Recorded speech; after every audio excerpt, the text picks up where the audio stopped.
Let's talk about machine vision systems. I'm here with Kumar from Clearview with some really innovative stuff here, really impressive. Kumar, before we take a look at your systems in action, and I love the demos you've got set for us here, just give us the 101 on Clearview. Right, so we're a company based in Tame in Oxfordshire, and we provide machine vision solutions, as well as anything that can aid in automation. So if you look at automation, it's pretty much taking over the manufacturing process or the production process, and we provide the solutions that help those machines see, in a sense. Yes. Hopefully, as we go through these demonstrations, I'll give you an idea of what seeing looks like. Indeed. And clarify quite a few things for you. As we move to more and more automation here, that ability for machines to see, that ability for machines to learn as well. We're going to talking on deep learning, machine learning, all under that AI umbrella that we've been talking about quite a lot this year. We're going to see some of that spring to life as well. But maybe we start at the label vision system there with something that might be fairly familiar to many watching. Let's just take a mosey on here and tell us what it is we're looking at here, Kumar. So we have essentially, one of our partners, Zebra, is providing us with a FS camera and a VS camera, along with an iris camera. And essentially what all of these are doing is, so the iris camera is basically assessing three things: the integrity of the label, and it's doing that via blob analysis. We've kept pass-fail metrics so that we know essentially what's considered a pass. If you see the broken label, it views it as red, which is a fail. It's also analyzing the text and the anchor of the logo itself. And then if we go down, what we start seeing is what it's actually essentially reading. So this is the OCR stuff. It's exactly. Taking a look at the content of that label and then applying some judgment to that. Perfect, exactly. So full marks, and it's saying like what's a pass and what's a fail. It's looking at typing errors. And then with the Aurora software down here, it's doing essentially the same thing, and it's going for an overall look of the label. So it's looking at label integrity, the characters, the location of the anchor, and you can see it's doing a pass, fail, read through it. And each one of these scans taking about just over half a second. We can see their analysis time. That's very much towards end of line, perhaps depending on your workflow. Let's go closer to the kind of middle of the line and production itself. And we've got a chocolate sweet that right now I could certainly do with, but this is just purely for the purposes of demonstration, unfortunately. But what is it showing us here? So essentially speaking, we have what's a 3D printed Toblerone as it's moving forward and backwards down a line. This is supposed to mimic essentially quality assurance checks. So the line scan camera here gets triggered. It makes a 3D geometric model of it. And as you can see, it says fail there, and I'll show as to why. It looks pretty tasty to me. It's a pass in my book, but you're going to tell me that there's something about this that isn't obvious to my human eyes as to why this is failing. So if you're going purely from just a geometric standpoint, all of the heights and measurements of the Toblerone is to this arbitrary standard that we've set, so therefore it's a pass. However, if you were to pan around and actually look at why it's failing, you would see that there's a hole within the Toblerone which classes as a fail. There's a hole in my chocolate. Do you know what?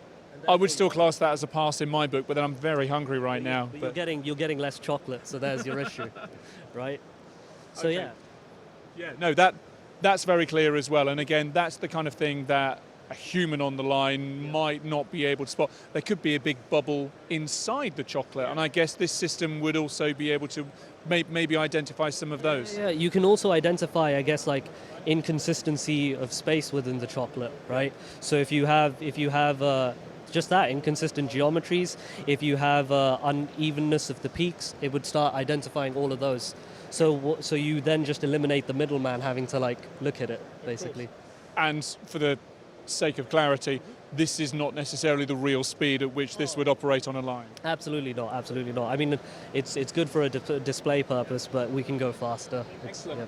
Well, let's go maybe a little bit earlier on in a production line process as well, and look at material. Well, yeah, look at ingredients. What is it that we think we might be looking at here? So you have a conveyor with caffeinated coffee and sugar, and the interesting thing is, I'm sure, as we're all aware, when you go down a production line, you end up facing all sorts of like contaminants and foreign bodies with the product that you're dealing with.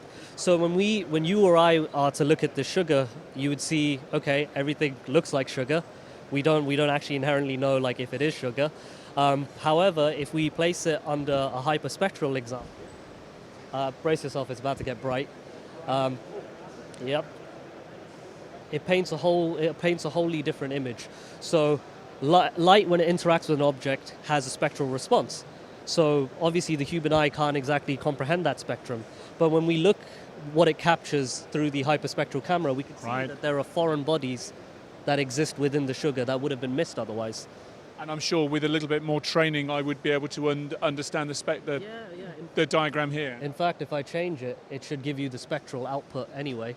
So what we're seeing is like high pinks of like where the plastic is reacting to it. Yep. And in a general automation sense, what you can then start finding is a lot of the times when we're dealing with like, I don't know, poultry going down a line, and there are like plastic gloves that may contaminate the production process, or I guess a piece of metal that's going through, hyperspectral systems allow you to identify those really early on without contaminating the whole line itself. Fantastic stuff. Let's move on to our final demo here. And I mentioned earlier on machine learning, deep learning, artificial intelligence as a kind of umbrella theme, and I've been interested to see ways in which that's being applied within the industry. Kumar, we're seeing cakes spinning around very, very quickly on the table here, but then some analysis taking place on those. Fill in the gaps for us. With pleasure. So basically what we're doing is we're doing essentially cupcake sorting or muffin sorting, whatever you want to call it. And what it is we sample, I guess, around a certain sample size, and then we train it into the camera to essentially distinguish and differentiate the different kinds of cupcake. And what ends up happening is, through deep learning, the camera starts identifying what's a walnut cupcake, what's a raisin, and what's an oat. However, machine vision is very much similar to the use of a calculator. It's only as smart as the person like operating it, right? So we need to then like teach the system to give us essentially a percentage of what it thinks it's seeing. So here you can see it's cycling through a bunch of percentages of the likelihood of what it's encountering. And what ends up happening is, this is in the event of, let's say, a walnut cupcake goes through, but there's no walnut, it would still give a likelihood of like, okay, there are other anchors and metrics that we recognize that would fit a walnut cupcake. Okay. So this is the principle of machine learning. You are not saying it's yellow, it's this many pixels wide or whatever. You are giving it training data. You are training it so that it can then independently go, I've got a 95% probability success that this is going to be a walnut whip or a raisin what's it or something like that. And then on a production line here, these could be sorted. There could be rejections based upon the analysis here. And the analysis time here is like a tenth of a second roughly here, which is pretty fast. Yep. So yeah, it is. And like the idea is also what's considered as a pass or a fail is entirely dependent on the user's discretion, right? Yes. So what ends up happening is if you say 98% is good enough for a pass, then that's fine. If it goes anything below that, then it's something where a person can intervene, as opposed to, I guess, the current middleman approach of intermittently checking each one. Indeed. Yep. And we can see those results there, and we're seeing most of those are, well, in fact, all of them are showing us 98 and above them, many of them 99. It's fascinating stuff. Tell me what's been, I really enjoy this stuff naturally because I'm a techie. Tell me what the response has been to visitors to your stand here at the show this year. Like every year, it's incredibly positive. I think it's exciting for us and exciting for them because we love showing the new technology.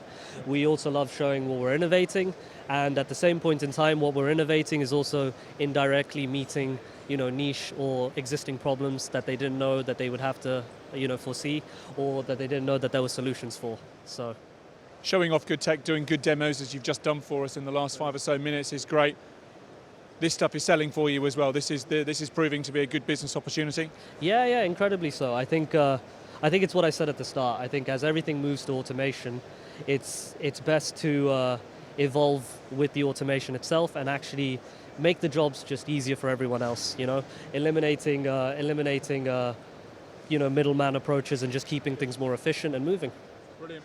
Well, thank you for moving us through your stand today. I really appreciate that, Kumar. Kumar from Clearview. Pop down. take a look, have a chat, and see food wished by at a very quick rate. I'm going to make my way and grab some actual food to eat in just a moment. For now, Kumar, thank you very much. No worries. Cheers.